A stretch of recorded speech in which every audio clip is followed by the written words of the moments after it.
action is the most important recipe in all of it. It is action that needs to come first before you even start to think about consistency. It's action that needs to come first before you start to think, like you have to do the work for you to be able to show the work. So that action is one of the most important elements that you can have. So maybe tell yourself and trick your mind that you're going to shorten your execution time. Anytime you think of an idea or something that you really, really want to do, as opposed to just wishing and dreaming, ask yourself, what is the step that I can take today, right now, to bring me a tiny bit step closer to where I want to be? It may not be perfect, it may not be a big leap, but if you could do something every single day to bring you a little closer, you're going to see the difference. So that is my little charge or foundation charge, because it sets the foundation for everything before we even start to talk about standing out. So congratulations again, everybody. How then do you stand out? How then do you get the opportunities that you need? How then do you strategize for success? One of my favorite things to think about is writing down your goals. So I'm sure all of us here, we have dreams, we have specific things that we wish we can achieve by the end of the year. It's like, by the end of the year, based on these things that I've learned, this is where I see myself going. Don't even cap it to the year. Spend some time, and maybe this is your assignment. Write down, based on the things that you've learned from this program, what does success look like for you? What does, like, how would you feel like this is a successful thing? Like, how would you feel like this thing was a beautiful seed to the life that you want to lead? What would make you look back on today and be like, oh my God, I'm so glad I did this program. I'm so proud of how much my life has changed. What does that success picture look like?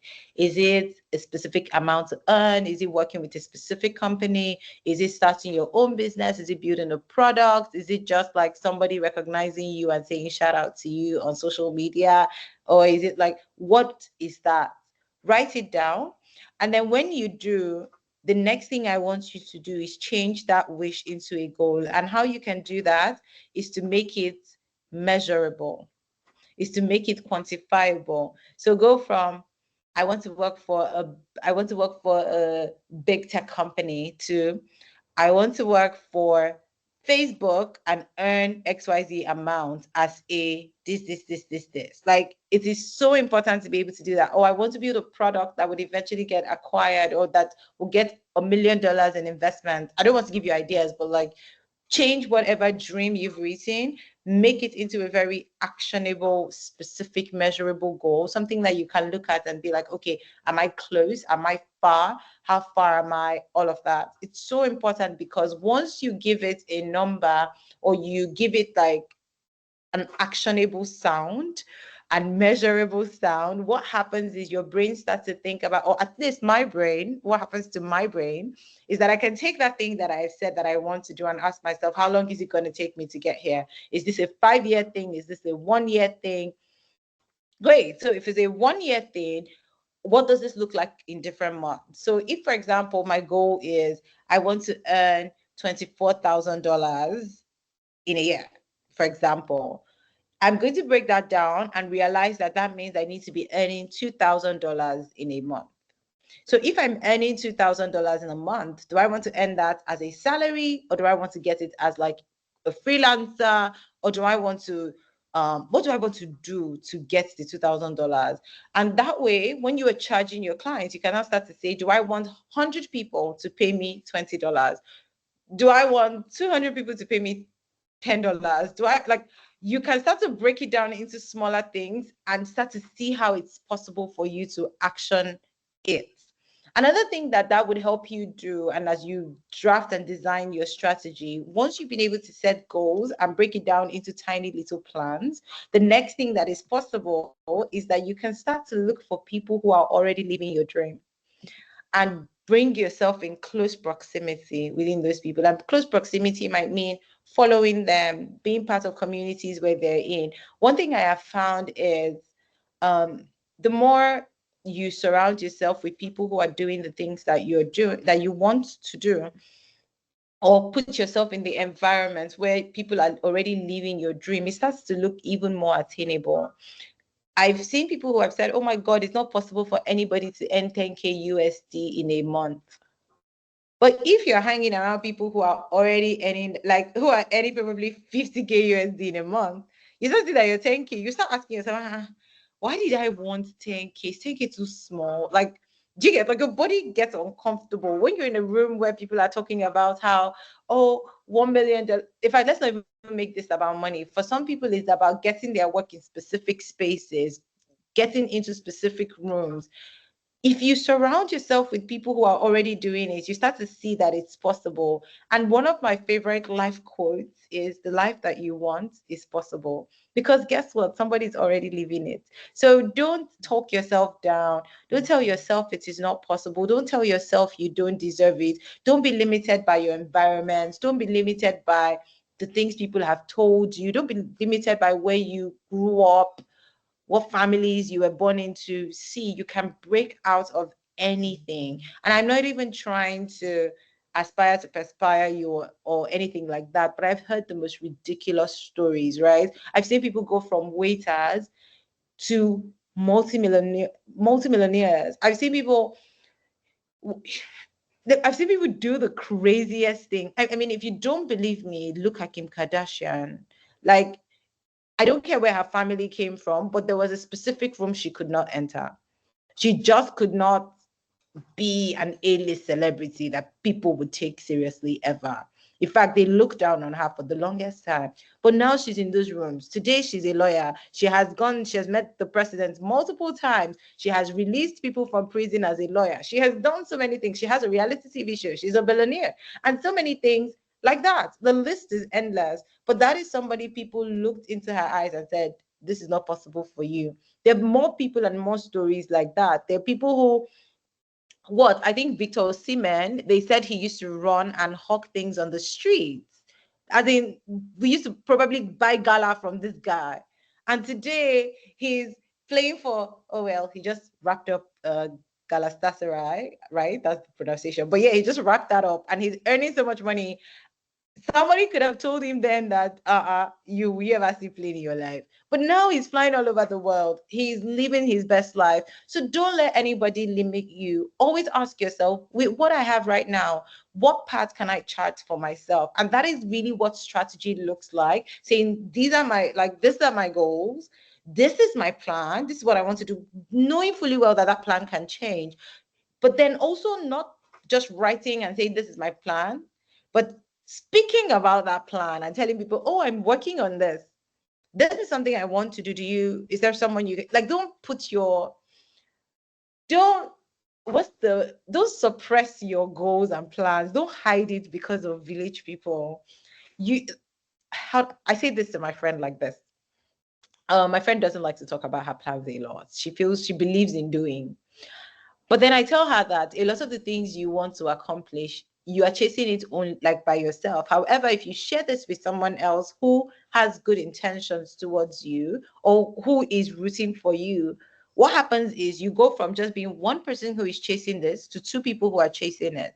So someone else is just now out there in the world looking out for you, looking out for opportunities for you, and then being able to say, oh, guess what? Because you told me this thing you were working on, I found XYZ person who is interested in doing XYZ, XYZ. Or I saw this link on the internet and I sent it to you on WhatsApp because you shared that this was something you were working on. I can tell you the number of times people have reached out to me and said, I'm hiring XYZ position. I'm looking for this type of person. In fact, in the last month, I must have recommended 4 people who already got hired and are earning in foreign currency just randomly, right? And I did not collect any money. Nobody gave me anything. It was just that these people told me, blessing, I'm looking for this type of opportunities. And by some stroke of luck, somebody else comes and says, I'm looking for this type of person. And I'm like, oh, what if you speak to this person? And that is how they get a job interview. That is how they get freelancing opportunities. So don't hide your needs, your goals, your plans, or at least choose the ones that you can share, but don't hide everything. Like, you alone cannot fight for yourself in the whole world, because there are going to be rooms that you're not in. They're going to be, yeah, Sorosoke. They're going to be rooms that you're not in, and they're going to be people that would be fighting for you. So you really, really need to take that opportunity. And speaking about fighting for you, this is one thing I also talk about a lot. One of the reasons why it's so important to show your work is because in many of the rooms that you're not in, there are going to be conversations that are related to the things that you've prayed for that are going to come up, right? So you're praying for a job, you're praying, oh my God, I really want a software development job. I really want a design job. I'm praying for a job. But then somebody else is looking for a designer, right? In their own office, in their company, they're looking for a designer. And then maybe the Oga asks, like, do you know any designers? People that are working in the company will start to recommend the designers that pop in their head. So now, if you don't show your work, I might not remember you because it's not just about being visible, it's also about being memorable. So now I can't remember you because I've never seen the work that you do. Maybe I know you're a designer, but I've not seen anything. Like you've not shown up on my TL recently. I've not seen you anywhere. So it doesn't just occur to me that you're a designer and you've missed out on an opportunity to be mentioned just because you were not memorable. The next thing is the person now asks, okay, let's assume that I now remembered you, that you were memorable. And I remembered you and I'm like, okay, Kolawole is just Finn is an amazing designer, for example. And I'm like, oh yeah, let's go with just Finn. And then they're not like, okay, why should we go with Josephine instead of Gladys or Damilola or Innocentia? Like, why should we pick Josephine? Because I haven't seen your work, I don't have any track record to be able to defend you. And so you put me in a bad position, right? Because I can't back it up as to why you are better than somebody else.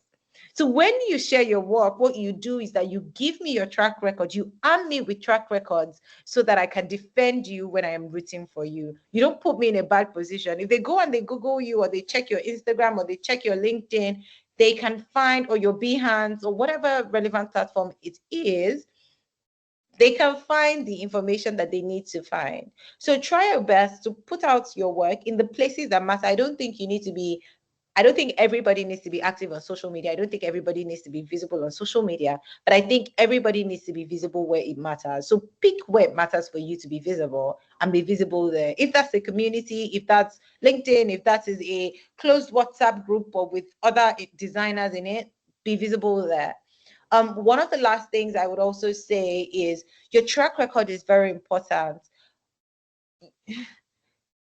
People can recommend you and connections and relationships can get you into the room, but what will keep you there is your track record. So it's so important to develop your track record, and developing that track record is not by waiting for somebody to give you a job. Create your own opportunities, create your own track record, challenge yourself. Say, I want to do a 30-day challenge doing XYZ type of design. Let me tell you a story about my friend who is not a techie, by the way.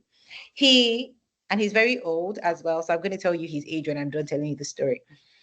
So he challenged himself and said, I'm going to draw every single day. Anything at all, I'll just draw. Nobody sent him. Nobody asked him to. And so he was just drawing. Any little inspiration he would find, he would just draw. So one day he was looking for inspiration. And I think sometimes he would draw cups, plates, everything. Then one time I think Fela's song was playing in the background. So he was like, what if if it was me that was asked to draw a cover for this song, what would I draw? And so he went and he sketched something like his idea. I think it was Ruffle Ruffle Night or something that was playing, Ruffle Ruffle Fight or Ruffle Ruffle Night. I can't remember. That was playing in the background. So he drew and he sketched and everything.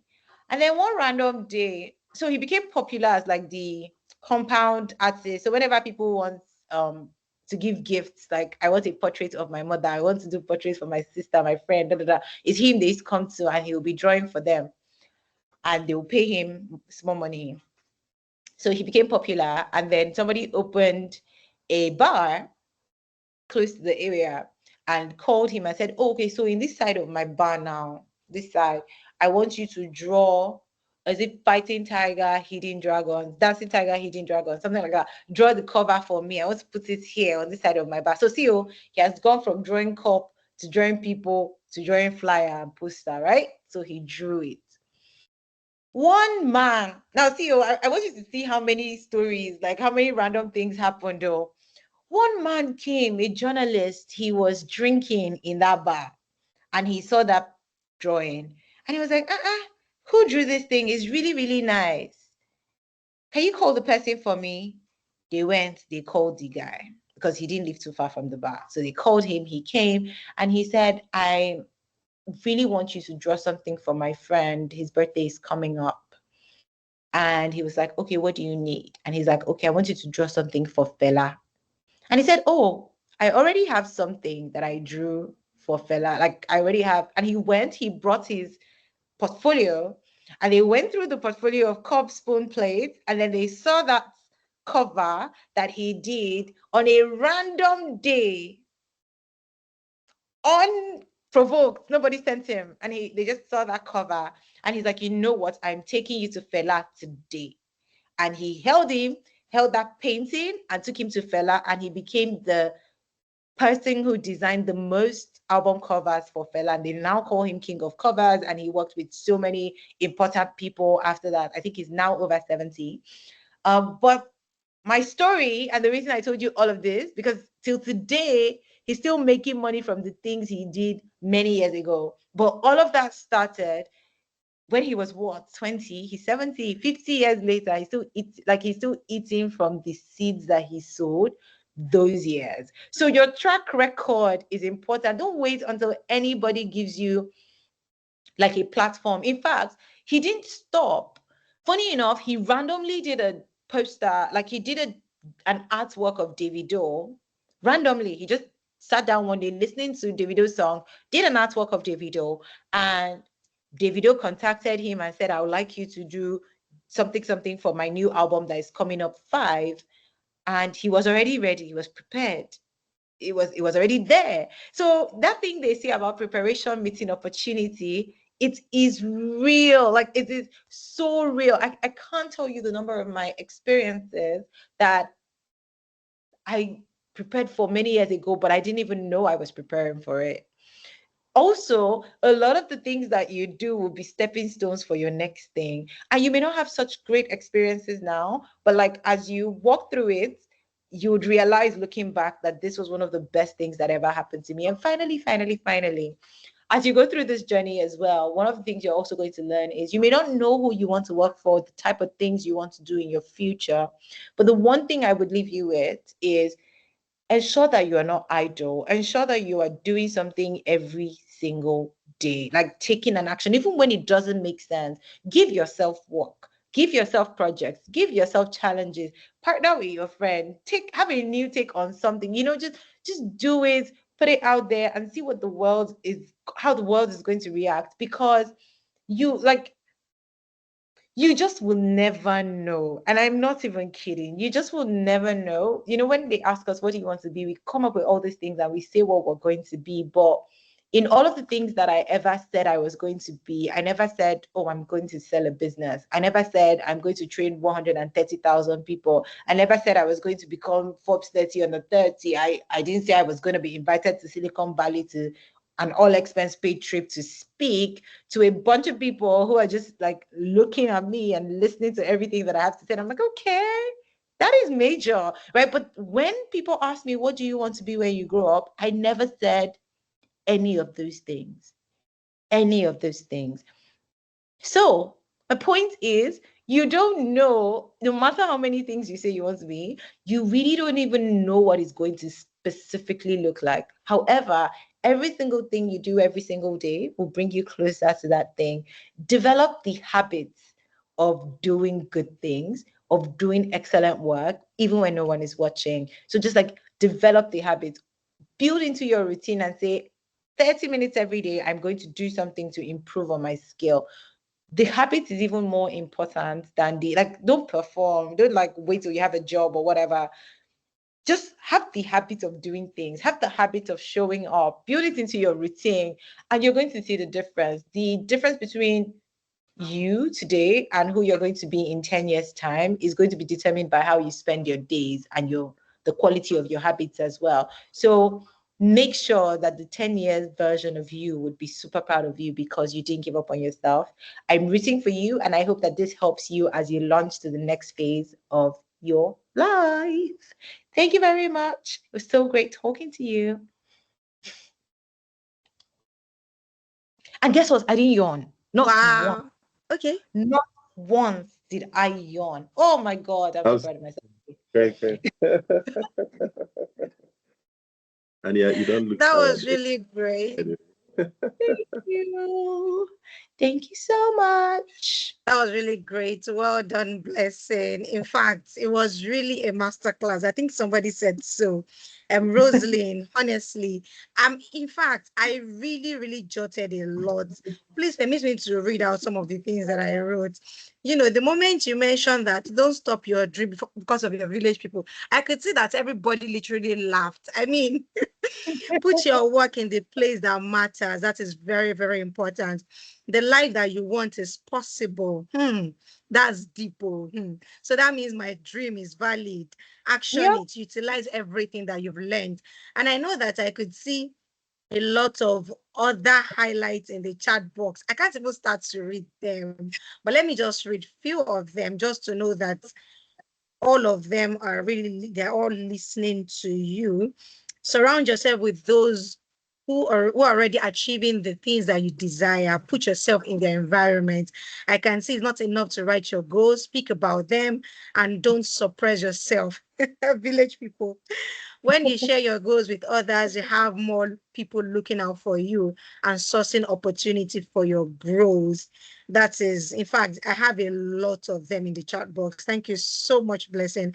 I know that there will definitely be questions for you. If you have questions for Blessing, could you please raise your hand? Or I think you can just unmute your microphone and ask your question.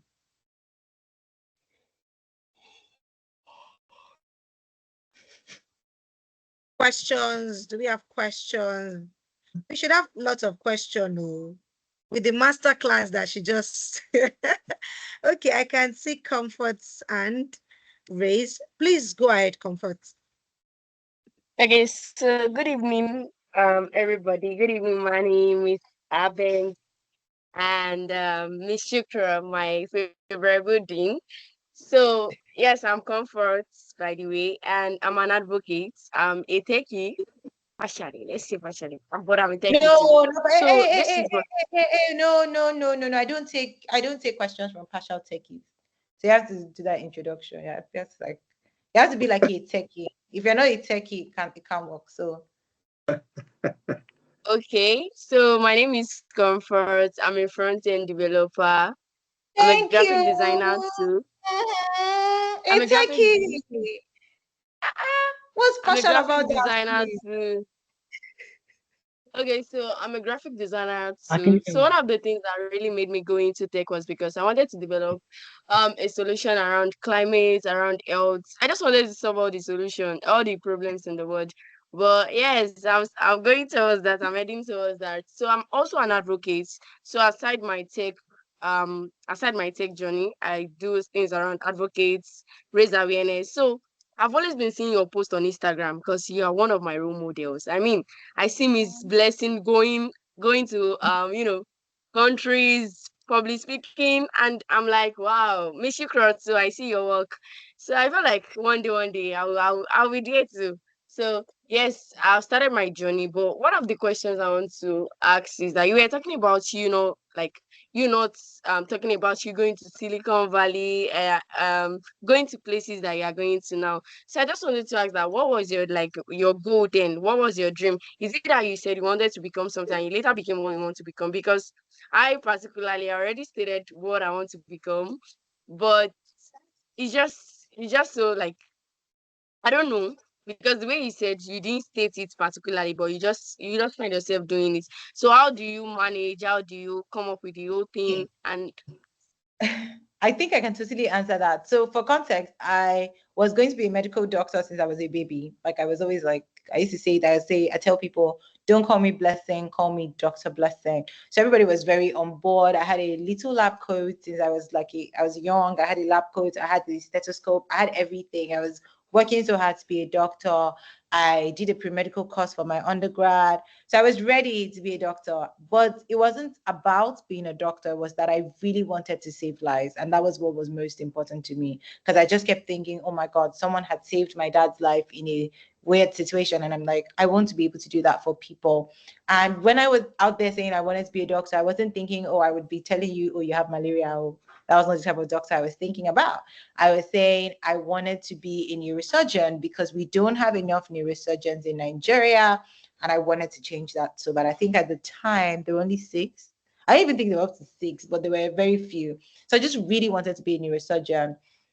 But I looked at the amount of years it was going to take me. I worked at a virology institute during my internship. And one of the things I had to confront was that I wasn't okay giving people bad news that I was responsible for. And I don't know how to explain that. So as a surgeon, you're very responsible for letting people know that the operation you just did was not successful or was successful, right? So successful is always great. But then when it's not successful, it is still your responsibility to tell the family and loved ones that I'm sorry, I did all I could, but it didn't work out. And I was not okay with that. I just didn't think I would ever be able to live with the guilt of losing a life, because it was so important to me to save a life.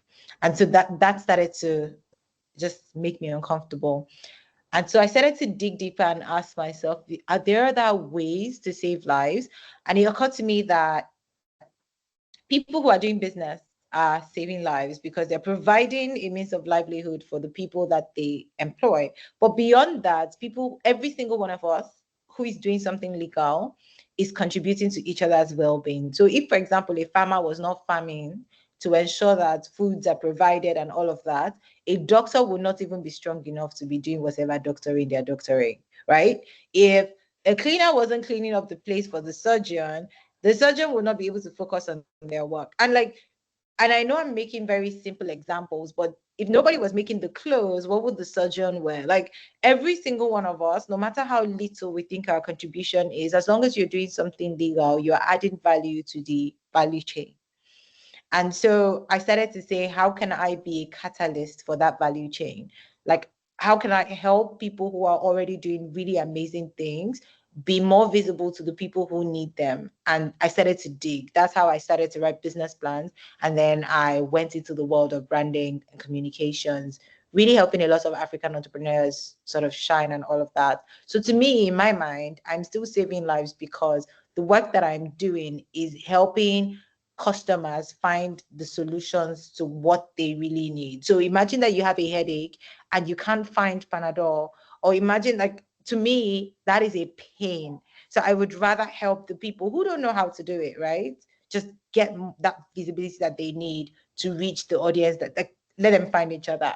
So that's really important for me. So I had a purpose, and my thing, and maybe that's the advice that I would give you, is create your own purpose. Ask yourself, what is my personal mission in life? Like, what would make me feel fulfilled beyond the titles? Because titles will come and go.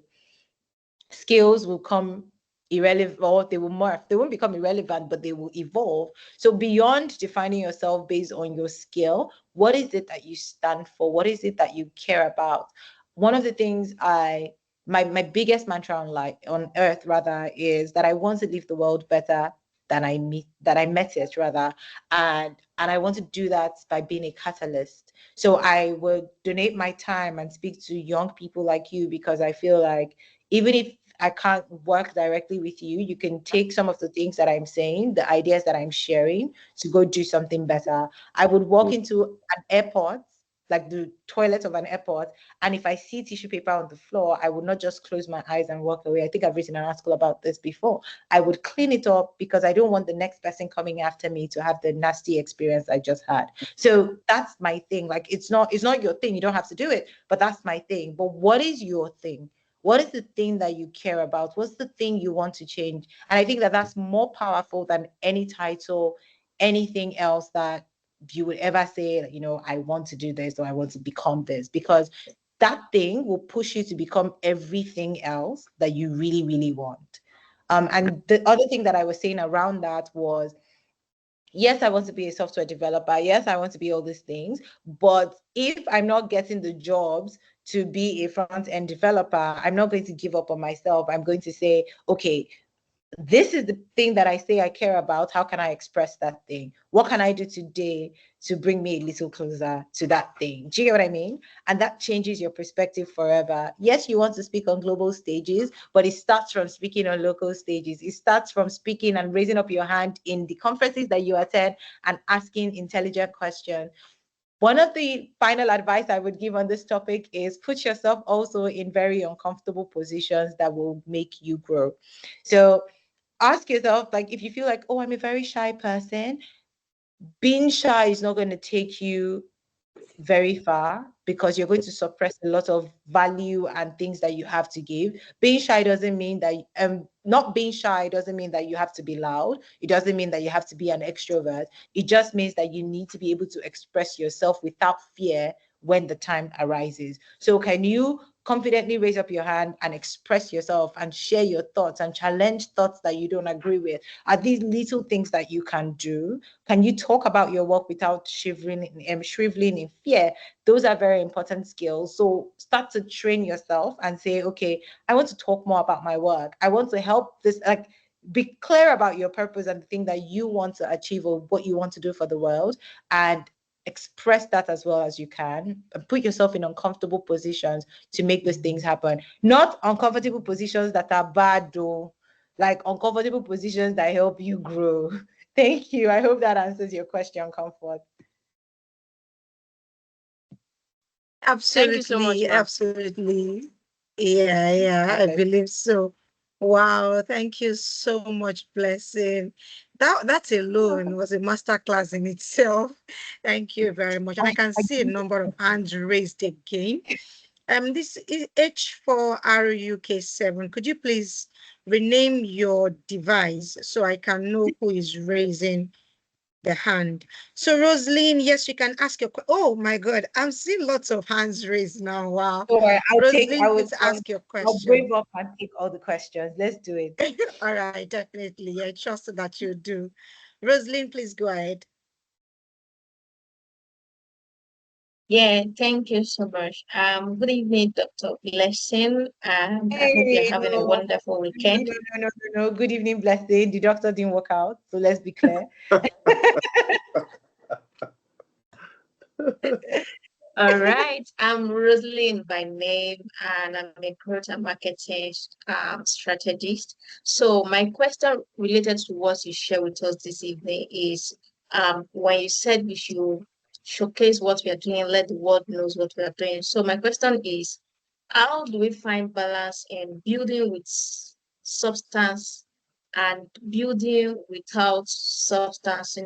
There was a time in my career whereby I was just sharing every knowledge, everything that I was currently doing, and it seems like there was too much spotlight on me. A lot of people reach out to me from some certain project that I can work on together. And at the end of the day, I discovered that I actually do not have the knowledge and capacity to actually take over those projects. So at that point, I had to step back and then go into the real world to, of course, learn my skills and learn more about my career path.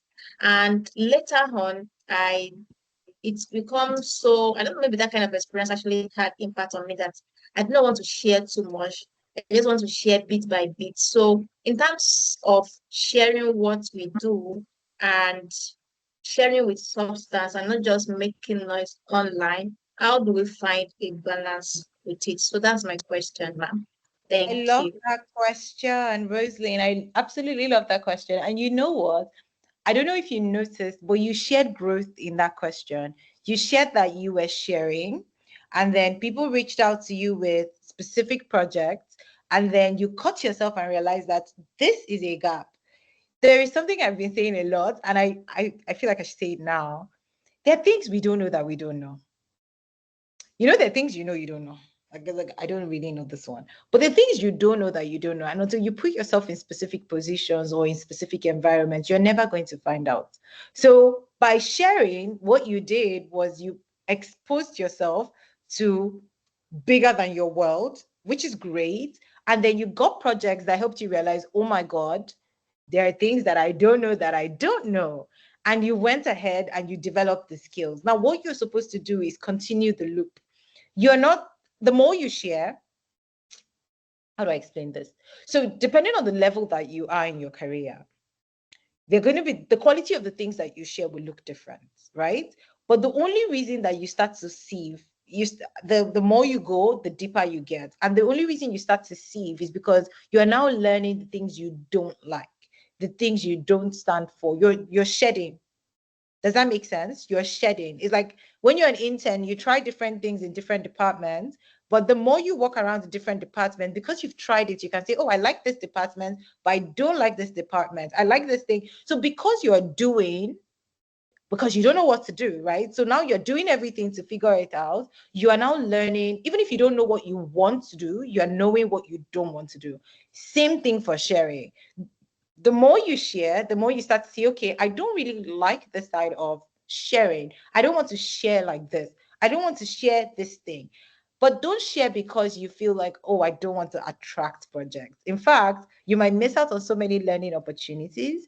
One of the things that I know how to do very well is say, oh, this is really not my area of strength. There was a guy who reached out to me and he was a musician. And he said he had seen me do really amazing work for personal brands. And he wanted me to run his personal brand for him. And I'm like, thank you so much for thinking about me. That is great. But I'm not the right person for you. I wouldn't like, I know that I would do a good job, but I think you will benefit more from reaching out to somebody who is in the music space and specializes in this kind of thing. So what I then did was redirect the person to the person that they truly needed and not force them to use me. However, in that moment, if that was something I was interested in, I could have said, maybe I'm not the right person for you right now. Here is someone else. Then I will go and develop myself. You know, and when I develop myself, I can come back and say, oh, that project, were you able to work with that person? Da, da, da, da, now ready to take it on, things like that. However, if that's not a point of interest for me, I just pass them on to someone else and it keeps going. So my thing is, don't stop sharing because you are intimidated by what you don't know. Everybody who is an expert today was an amateur at something. In fact, I have been an amateur. In fact, no, that's not a good example because I'm still an amateur. I mean, I'm better now, actually. I didn't realize how much better I was until I traveled to Morocco and I could move around. I could I could negotiate. I was pricing taxis. I was good. But a better example is that 8 years ago, was it eight? Let's say like, when was 2018? 2018 was 7 years ago. So 7 years ago, I woke up one random morning and said I wanted to learn how to use chopsticks.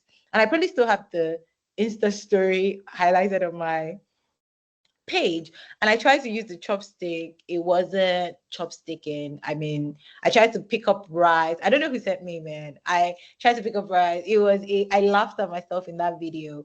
And then recently I was doing a video. Okay, let me not just skip to the sweet parts, but let me tell you a bit about the middle. So the middle was that I challenged myself and I said, I watched a lot of YouTube videos, but beyond that, I challenged myself and I said, whenever I go to an Asian restaurant, I will attempt to use a chopstick. Anytime I'm eating any type of noodles or pasta, I will try to use a chopstick. So I bought a chopstick set in my house, and anytime I'm eating noodles, spaghetti, sometimes rice, I will use my chopsticks. Recently, I was doing a video, and I don't know if you saw it on my stories. I was doing a video where I was talking about a noodle thing that I just got from Turkey, and I was using the chopstick and I was picking everything. Like, I mean, let me explain. Like, I picked it. It was giving experts. Peace, did you see that video? I don't know if you saw it on my stories. It was giving experts. And when I was done, I caught myself and I said, wow, there was a time I was just trying to learn this thing, and now it's like second nature to me. My point is, whatever you're an amateur at today, you just need to keep being an amateur for a bit, and suddenly you realize that you're an expert. So don't be scared to be an amateur, and no matter how expert you become, you will always be an amateur at something else. So be ready for that. but be open to learning, be curious, just be curious, be open to learning and developing yourself. Don't be scared to share your work because you're scared to be found out that there are things you don't know. It is normal to not know things, and it is great to find out that you don't know things so that you can learn them and get better at it. So that shouldn't deter you. Does this help you, Rosalie?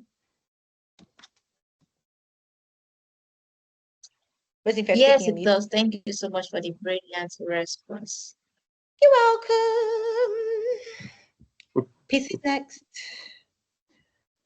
Thank you so much, Blessing. In fact, well done, well done.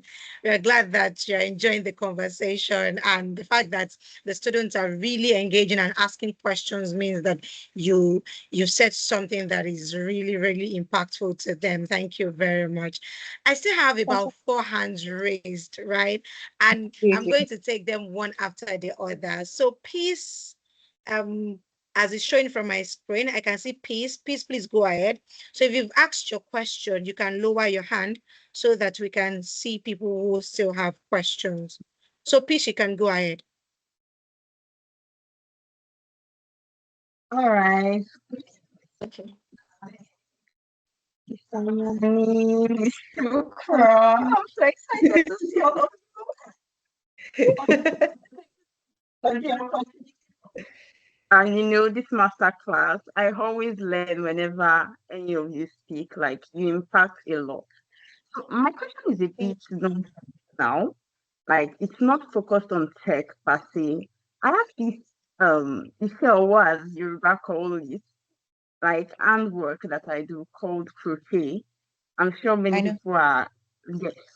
So it's a big part of my life. Like recently, I even had the opportunity to be able to earn money that I just picked up on the own. And I know it's something that I plan to develop. Like I have plans for YouTube tutorials for people, as a side part of my. But I know it doesn't really mesh with this. Wait. As a side is the last thing I heard of.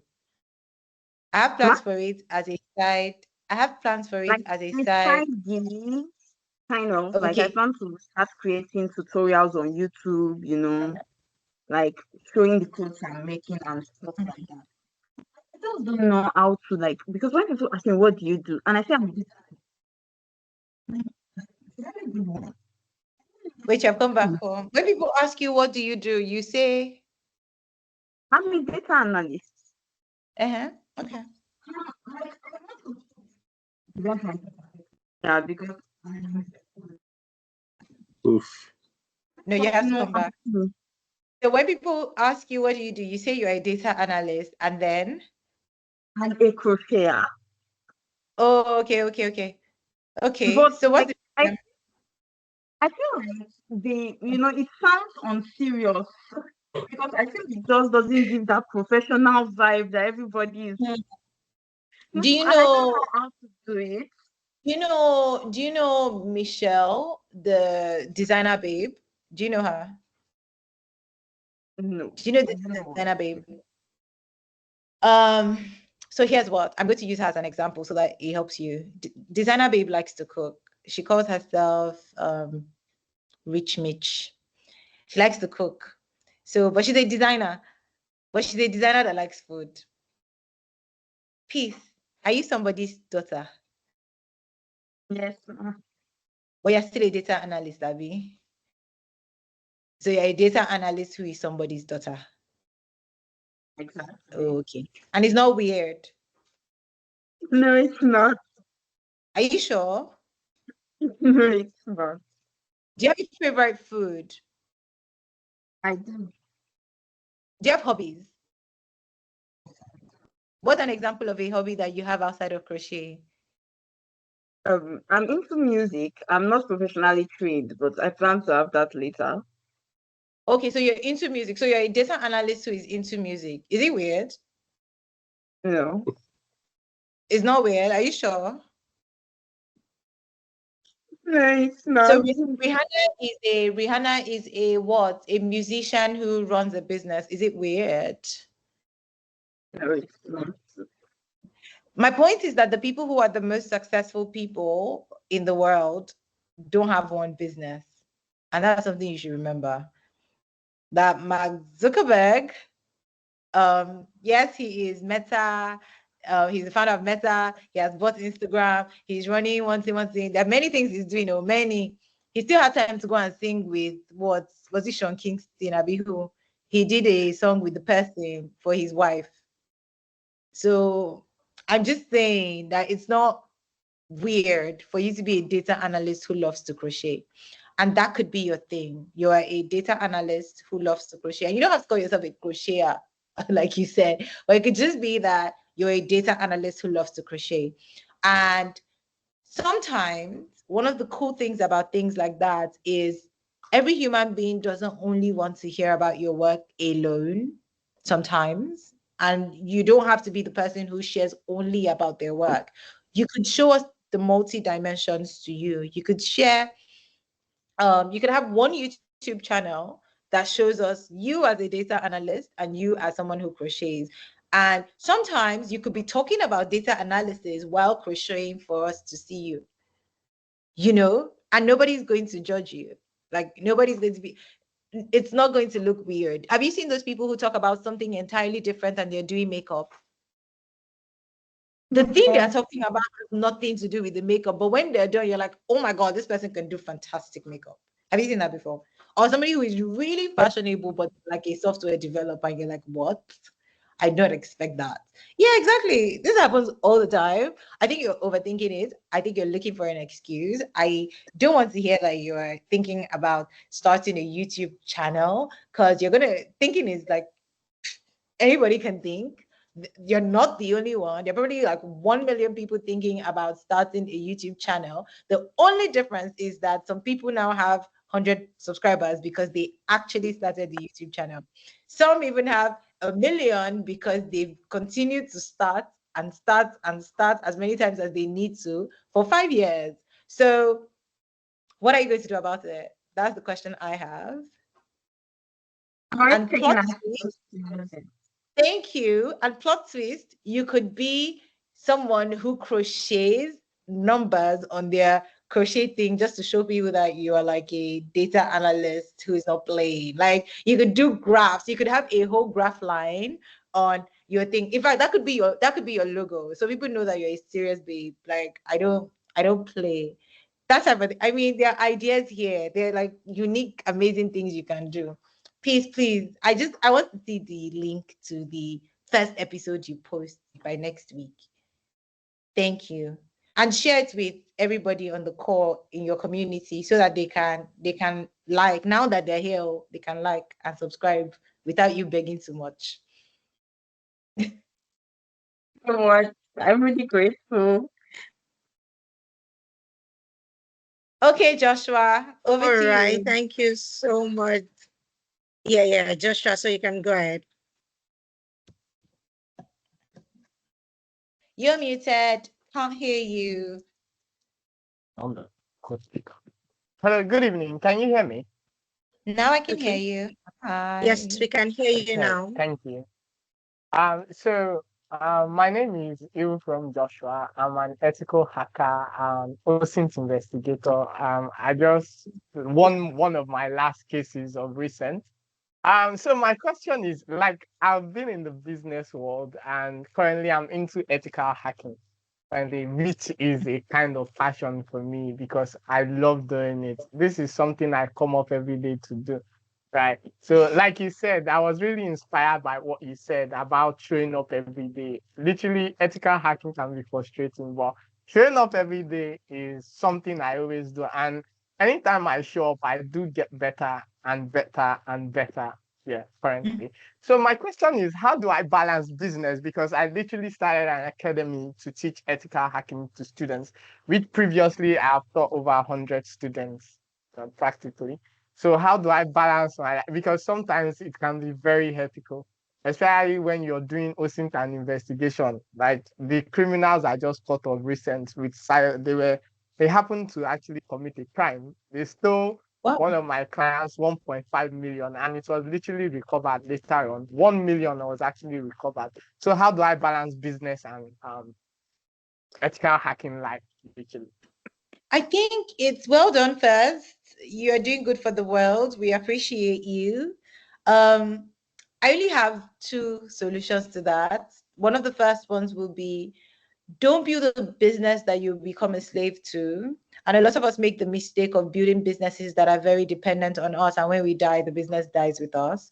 I'm really advocating for more Nigerians, especially, to be able to build businesses that are sustainable, that would grow beyond them. And so from day one, you should be thinking, the way that I'm building this business, if I was supposed to hire somebody else to do this part of the business, not everything, but like this small part, say, maybe for your ethical hacking is a bit different because you are for your ethical hacking is a bit different because you are, you know, actively involved. But are there other people from the people that you train? Do you get interns who can work with you? Do you have a pipeline that you've created to say, from my academy, let me hire somebody to help reduce the load? If there are more administrative tasks that they can do to just reduce the load, that could be helpful. But if you don't even want to do that and you want to keep doing the business as a freelancer, which is not a big deal at all, it is also fine. That's okay. You would then need to create structures around your training and systemize it as much as you can. So systemize it as in, what does your academy look like? What specific time of the month or time of the year do we, like, what is the curriculum? When do we run? Who are the people that we need for this period of time? Do you get, like, structure it? How many parts of it can you automate that you don't need to show up by yourself throughout physically? What are the parts that other people can do for you? For example, we have a dean here, and Manny is not doing everything by himself. So what is your version of that? You know, how many things can you automate? Like, can you record videos so you don't have to be the one physically delivering every single class? I also have a limit on, even if I do this, where I go around teaching, speaking, all of that, I have a cap for the month because I still have to do my real life. So I have a cap. I have a cap of number of paid speaking engagement that I can take maximum, number of free speaking engagement I can give maximum per month, and I stick to that. So ask yourself, what is a system or structure that I can create, especially things that I notice are very repeatable within the within any part of it, right? If you have something that keeps coming up and you keep doing it over and over again, systemize it, automate it. If there's specific ways you respond to specific emails, create a template, document, and say, anytime people ask me about this type of thing, this is the answer. And somebody else will now be able to pick it up because you have documented. But always bear in mind that you don't want to build a business that will die with you. So if you needed to delegate to someone else, are you building the type of business with the type of structure that would make it easy for you to delegate? That is something to think about.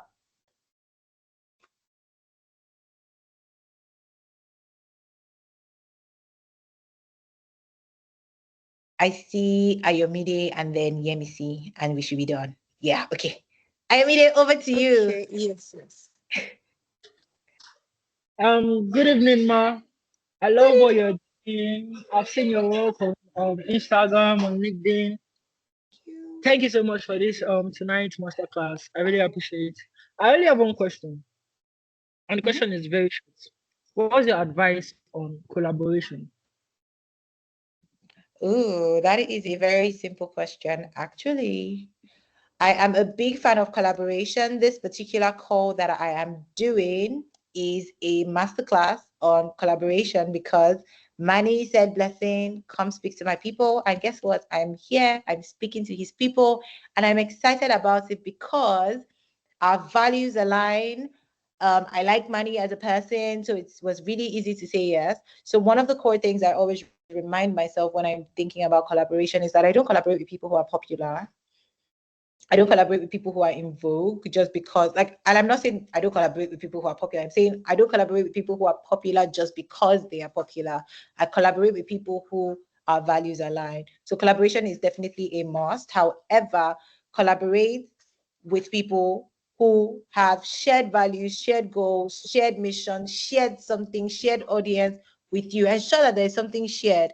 Also, don't go into any collaboration begging to collaborate. Be sure that you have value to offer and the person is also getting value in return. Be very clear about everyone's responsibility. In fact, let me put something in the chat box right now for you. This is such a simple question because I've written about it many times. So There is a link that you can look at. I've put it in the chat box. Read up on it. And if you have more questions, come and ask me on Instagram. But collaboration is definitely something that is helpful. But the reason why the value part is important is that you cannot be a vegan and be collaborating with KFC. That's very disingenuous. Vegans don't eat meat. So what are you doing promoting a chicken brand? So try your best to always think about, like, do we align? Do our values align? Is there something that aligns here? Am I bringing something to the table? Are they bringing something to the table? Is everybody clear about their responsibility? And how can we help each other? Set very clear goals from the onset so that it's clear, like, I know what my job here is today, and Manny would know what success looks like when I'm done speaking. So we're very clear. We know our responsibilities on this call. His job is to ensure that I don't faint on this call, and I and I go back home on time. My job is to ensure that you get value from this conversation. And so everybody is clear on their jobs. We know what value looks like. And when we're both done, we're going to feel like this was successful. It's always sad when you go trying to collaborate with someone because you want to be parasitic, as in take from them, but you're not giving anything in return. And that's sad. Don't do that. And yeah, just read this article. It will help you. Okay, my last question. Yeah, did I answer your question, Ayomide? Yes, ma. Thank you so much, ma. Yes, so we can have When you read the article as well, okay? Oluwayemisi. That's my last. Okay, good evening, everyone. Hey, you can see what? Where did good you evening. see? I can see more hands Good evening, raised, everyone. right? I can see David and Dami Wait, hold Lola. on, sorry. But Anna, you can go ahead. Good evening, we can hear you. Give me 1 second. I want to confirm how many people. Okay, good evening, everyone. Yeah, hold on, guys. Hold on. Okay, 1 second. I want to have three confirm now. exactly who is our last person. Damilola.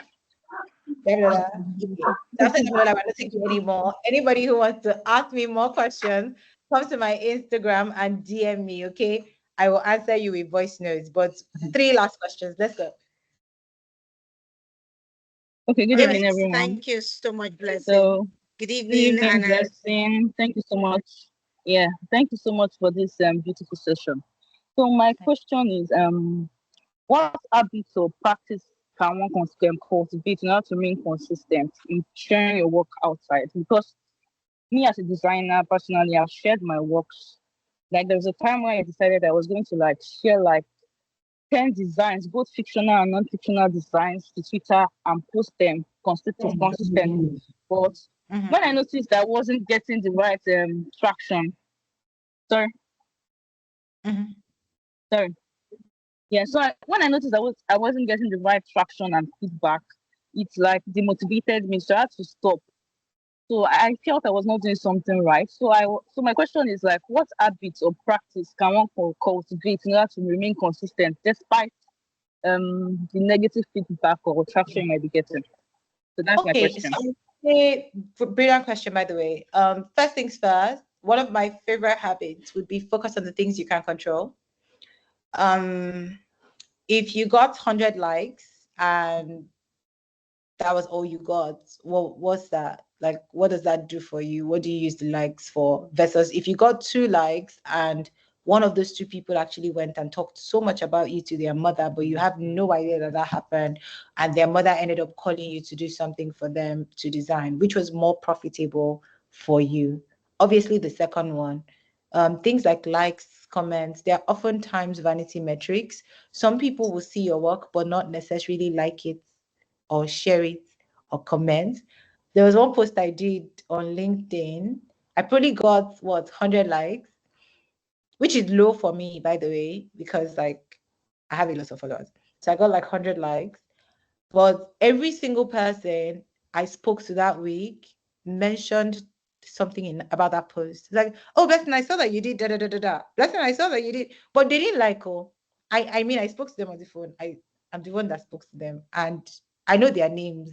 So if they liked it, I would have seen it. They didn't like, but they spoke to me and they talked to me about it. So it means that sometimes there are people who are noticing, but they're not leaving their stamp there that they noticed. So focus on the thing you can control, which is that you can post. Learn from the things that you post and make decisions for yourself and say, okay, I've outgrown this type of thing now, so I want to do this instead. Don't post alone. Sometimes you can go into communities that make sense for you and share your work there. As I said, sharing your work does not only have to happen on social media. You can find a community of designers and join that community and share your work there. Another thing you can do is, as you share your work, sometimes collaborate with other people so that not only your audience will see what you're sharing, that other person's audience will also see what you're working on and what you're sharing. Develop a story around the things that you do. After a while, it doesn't make sense to only post, I did this thing, I did this thing, I did this thing. Come back at the end of 100 posts and give me a thing to tell me, okay, like, this is a journey that I did. This is the behind the scene. This is what I was thinking. This is what I learned. This is, give me insights so that I know that you're thinking through your work and you're not mindlessly posting. But really, truly focus on the things that you can control. You can't control your likes. You can't control your followers. You can't control your comments. But what you can control is the number of your posts. The last thing would be that, and this is my favorite thing about consistency, and I should probably ask you, Yemisi, if you woke up tomorrow morning and you had to run to a store to buy something really quickly, and then when you were in the store, you realized that, oh my God, I haven't brushed today.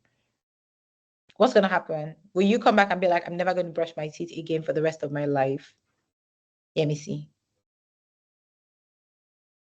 No, I will not. What will you do? I said, no, I won't. Yeah, so what would you do? I think I'll just move on. Move on how? Like never brushing again, or like, what does move on mean? I'll go to get what I want to get first, then I can go back. And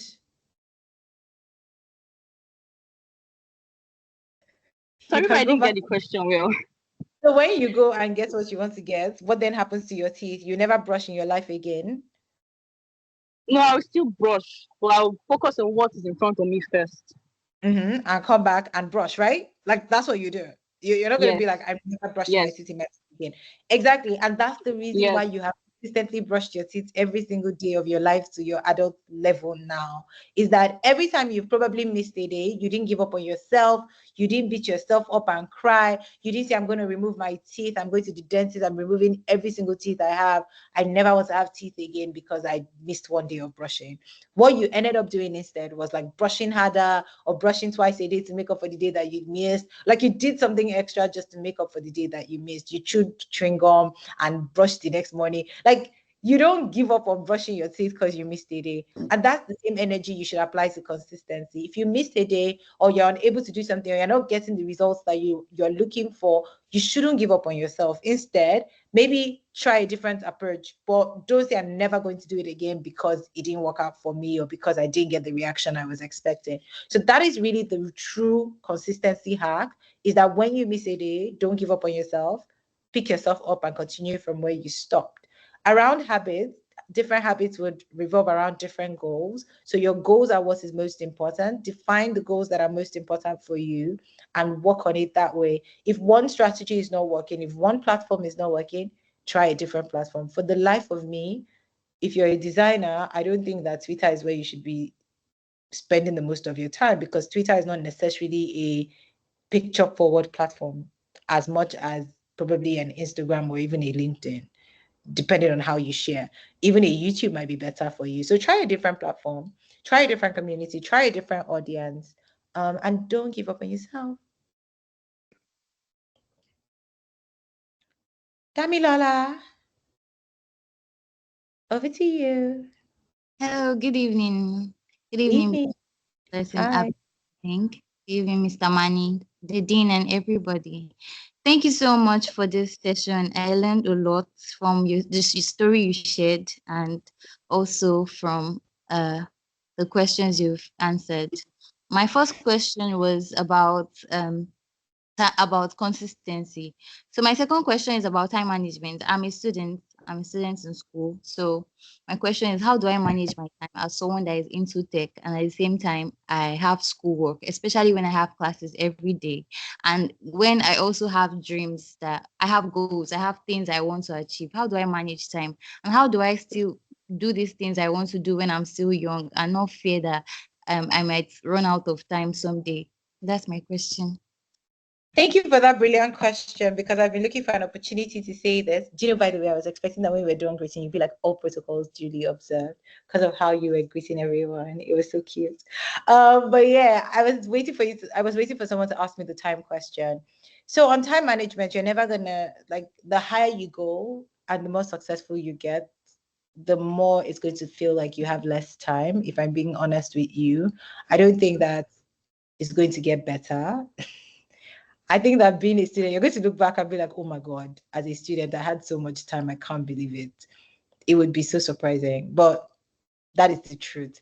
So one of the biggest hacks you need to learn is how to pick between two good options and ask yourself, what is my priority right now? Like, what can I prioritize? What is most important to me? And that thing I said about creating a system or a structure around things that are very repeatable, like things that are autonomous, things you're doing over and over again, just figure out how to either automate them with technology or create a structure or system around it. Just plan your life a little bit more, figure out which part is a routine and which part is flexible. It would really, really help you save some little time.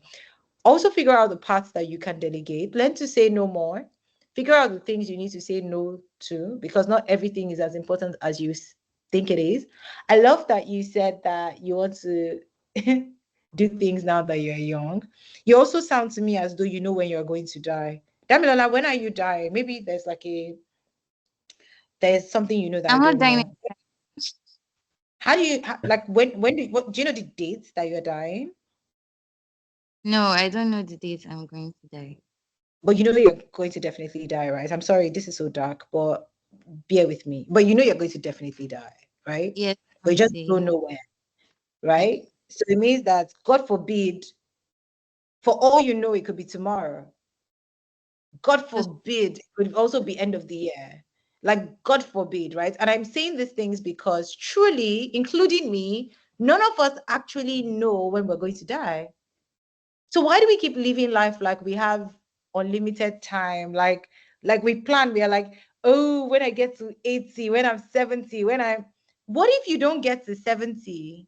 What if all you really have is 30 years and that is really all you have? What are you going to do about that? So when you're trying to make decisions about how to spend your time, something cool you can do is ask yourself, God forbid, if this is my last year on earth, what things will I focus on? Or if this was my last month on earth, what things would I focus on? What things would I really do? What things would I not do? What things would I be excited about? What things would I not be excited about? What people I would not waste my time with? And that has to give you clarity. Sometimes I can reflect on my day and be like, oh my God, if today was going to be my last day on earth, I wouldn't be proud of it. So then I would ask myself, how can I make it better tomorrow? Hoping that if I make it and I wake up tomorrow, I get another chance to redo and do a fantastic job. So I know prioritizing can be difficult because it looks like we have so many things that we need to do. But once you start to put that in perspective and say, I'm not going to live forever. If I had just 1 year to live, what are the things that I would focus on? It helps you prioritize and it helps you see what is truly important. In fact, that is one of the things that is helping me clear out my phone that is really, really full right now. Not full, but like I have 100,000 plus pictures, and I'm going through it and I'm asking myself, like which of these pictures are truly important? Which are the pictures that I would I be proud to show my kids? Would I want my kids to show their kids? Like which ones are useless and don't add any value or joy to me? And that's helping me cut things out. Also, this applies to my clothes. Sometimes I'm like, is this how I want to, am I comfortable in this clothes? If this was the last day on earth that I was walking on the streets, am I happy to be wearing the clothes I'm wearing right now? So if I'm not, then it should go from my wardrobe. And that's how I declutter sometimes. Not everybody has to do this, but I'm giving you just examples of how I try to optimize my time, my space, my devices, to the best of my ability, just to ensure that I'm living the best possible life that I would be proud of if I don't have that much time on earth.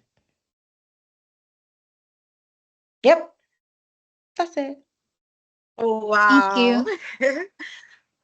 Thank you so much, Blessing, and well done, well done.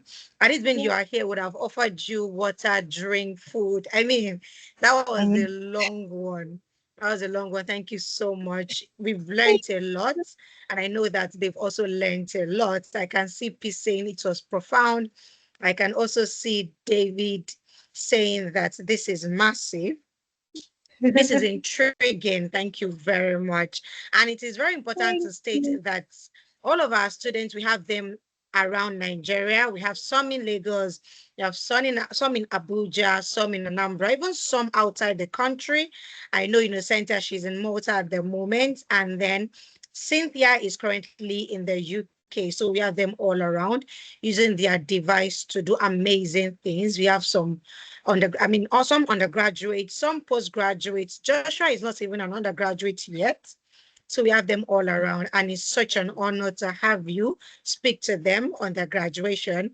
I am telling you on their behalf that you're going to see them. Just give them a few years. In fact, few months to come, you're going to see them flying all around in beautiful and amazing colors. Thank you so much, Blessing. Can I make a quick request? So, can I make a quick request? Just to ensure yes, that I can make all of you take an action today, what I and Manny are going to do is post for you, include all of us actually, as many people who want to on the camera, go ahead, but we're going to pose for each other. We'll take a picture. But what I want you to do is post on Instagram, LinkedIn, whatever platform you want, WhatsApp group, your family WhatsApp, anywhere. But just post and say, I attended this session today.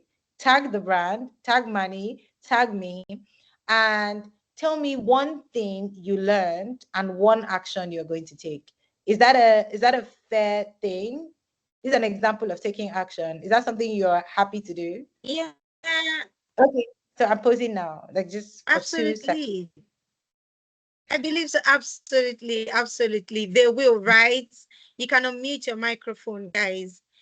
Okay, I can see chats. I'm gonna put on I your can see camera as messages well. in the chat box. Oh, Anna, quickly, because I know Blessing really did a lot and our time is fast spent. We'll be doing some recognition, some award presentation to some people. And let me say that this does not mean other people did not do well, to be honest. Everybody did amazingly well. But there are just some specific people who did exceptionally well. And that is why this recognition is for them. And permits me to, please, I need some applause in the chat box. Just keep it coming. Although I need to see this chat box because I can't see. Are you sure you're clapping? Am I seeing a round of applause in the chat box? Congratulations to you, Gias, the most outstanding student, and you're getting the Beacon of Brilliance Award. Congratulations to you. We appreciate what you've done for SCA and all what you're still going to do. Well done to you. I need to stop sharing so that I can see the chat box. Okay. Just to be sure that we're all engaging, because the moment I share, I won't be able to see what we're doing. All right, and the next award goes to, who wants to guess? Who wants to guess? Who is that person that engages everybody? Who is that person? Who is that person? Yeah, we Papa. have Papa, the most engaging. You already know. He's always saying something. He's always asking questions. He's always connecting with people, most engaging, the Dynamic Presence Award. Congratulations to you, Papa. We are glad to have you, and we hope you continue to be engaging, really, even as a graduate. Congratulations once again, Papa. Don't worry, you're going to get your awards. Don't worry. Then, who is that person who has a question all the time? Very responsive, very engaging as well. He responds fast. He will do his courses very, very fast. In fact, he completed all of his courses in about 2 months or thereabouts. Congratulations to you, Joshua. Quick Fire Communicator Award. Let it keep going. Be always responsive, not only in SCA, to be honest, everywhere. And I know that you are because I see your status. I see what you've been up to.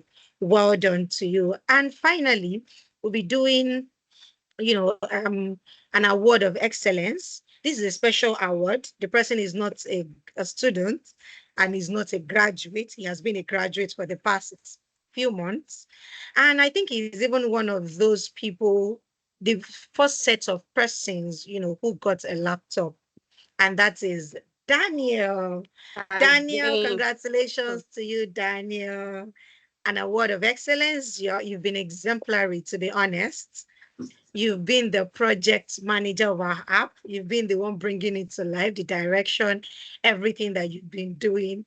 Despite the fact that you are the #1 tech bro in iTown. Congratulations to you, Daniel. Thank you for all you've done, and thank you for all you still do, because we still have a long way to go. Thank you and well done. So that was just a very brief recognition. Yeah. So this is actually supposed to be Manny's, should I say the lead mentor's address to all of you? I don't know if Manny still wants to say something. I know he had an address while Blessing was on the call. Yeah, or should we move it to the end? Okay. Yeah, I just want to say congratulations. So excited, not just for today, but for the things that will happen. And when we did the last town hall, stories were so mind-blowing. It was an opportunity for us to see what a lot of you guys were doing. We're documenting it now, so that we can continue to get updates. I think one other responsibility that you guys will have will be on a monthly or on a quarterly basis, maybe a monthly basis, just to say, drop a note to say, this is what I'm doing, so the challenges I have, this is the successes I've gotten, as you continue on this tech journey. But I'm so excited about what the future holds. And I look forward to a time when all of us will gather together in one space and we really have fun together. It's in the works as well. It's going to be a logistics nightmare to get people from all over the country and from all over the world to come together. And I think it's something that we will do as much as we can. But, so excited. Congratulations, guys. You are our arrows. And please continue to hit targets as we continue to celebrate you and clap for you on the sidelines. Okay. Thank you. Thank you so much, Manny. Thank you very much for pulling this, because you're the #1 brain behind this. And I believe that you all are already typing thank you, Manny, in the chat box, because Manny even has a gift for you. He has a gift for you. So as I mentioned initially at the beginning of this graduation, I said that ITAB is hinged on 3 different pillars. We have digital device, we have data, and then we have digital training. You all have digital device. You were given data one way or the other during the live series, and you're also going to get data today. And you've had digital training. And what Blessing said, it is about actioning what you've learned. Don't just drop it in your wardrobe or in your notes. Make sure you utilize your knowledge. And that will take me to the next slide,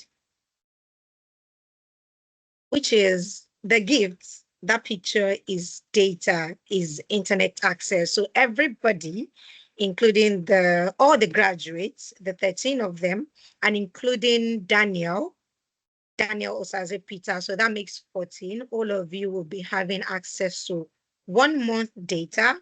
Are you already typing thank you, Manny, in the chat box? Should I stop sharing and come and check? One of the things that we are learning here and one of the things that we are teaching you is, oh, okay, I can already see that. All right, well done. Thank you once again, Manny, for giving these guys access. Okay, so we are moving to the end of today's graduation. I think I just have few things on my slide. The next should be announcements or memories. I remember we had a good time at the last boot camp. I know Peace was not there. Okay, yeah, I think Peace was in Ibadan, or she's still in Ibadan. Sorry, Peace. Yeah, for those who are around, had a good time, and we are going to miss you all. We are still together, to be honest. We are still together. This is not the end of it. And I would always let you know as it goes. And yeah, I can see I think I saw Kazim at a point. Is he still on the call? See Kazim laughing so seriously. That's Anna, that's Innocentia. And I've been wondering what Money and Comfort were doing in this picture. What is Comfort teaching Money? I don't understand what's happening here, but I really like that picture. In fact, I really like it. Comfort, you should watch out for the next newsletter. It's going to be about you, so watch out for it. I know Comfort might be screaming already. So yeah, we are going to miss you, and we wish you all the best. As Manny mentioned earlier, you'll be doing monthly or quarterly letter to Manny just to say updates on what you've been up to. And we hope to hear more amazing stories amazing things, great things that you've been doing with your laptop in the tech space. We can't, I mean, we can't wait to hear a lot of things that you're doing. Please keep doing it. And if you need anything, if you think there is a way that we can support you, always let us know. So I'm going to use this opportunity to call not Papa, Chris, Iloka Chris. He has something to say, but because of time, maybe you should drop it on the group. I know you have a training, probably a Web3 training that everybody can learn from. Please drop it on the group. And I can also send it to the graduates group. So for those graduating today, I'll be removing you from that group that you've been. I'll move you to the graduates group, and we're going to have the current students on the group. And I think that's Divine Love, that's Adetunji Akorede, and Cynthia. Remember one more person. Okay, the new guy that we just have, Ekuwise, is not on the group yet. So yeah, thank you so much. I don't know, is Bolu Atife on the call? Chibuzo, Jonah, I've not heard your voices. I know Joe has dropped. ITAB team, are you on the call? Yes, I'm on the call. Yeah. Oh, okay. Okay. I want to hear Chibuzo's voice too. Bolu, are you here? Joe is still here. Oh, okay. I'm not sure she is. All right. So on behalf of the ITAP team, starting from Mani, our COO, myself, Boluwatife, Chibuzo, and Jonah. My network has gone. My network has gone. Oh, can you hear me? No, but we can still My hear network you. We went can off still for a hear you. while. We can still hear you. Can you all hear me? Yes, we can. Yes, we can. Okay. So I was saying that on behalf of everybody in ITAB, we say congratulations to you, and we're telling you that we wish you the very best of luck. Let's still keep in touch because we are, of course, in touch. This is just a graduation. We are still in touch. We are still together. You're still in ITAB. You're still in SCA, to be honest. You're going to get your certificate of completion in your email. For those who won awards, you're going to get your award as well. And for your data, please drop your number on the group. So let's do it the same way we've always been doing it. So somebody should start it, then the next person should copy, write yours, paste it, then we do it like that. So we can have everything in a chunk of message. Then you are going to get your data. Congratulations to you all once again. Can we all come up with our camera? I don't know, is this still me from my end? I can't see anyone. I can only see myself. But I know that we've taken pictures with Blessing, which is most important. So we are going to end this call now. Do you want to, is there anybody who wants to say something? Sorry, just a question. The number, are we supposed to put the network beside it or just the number? Okay, the number and the network. Yeah, let's do the two in case. So the phone number and the network. Ensure that you're doing that. Yeah. Thank you so much, everyone, and enjoy the rest of your evening. Bye. you, See you on the Chuchi. group. Everyone, bye.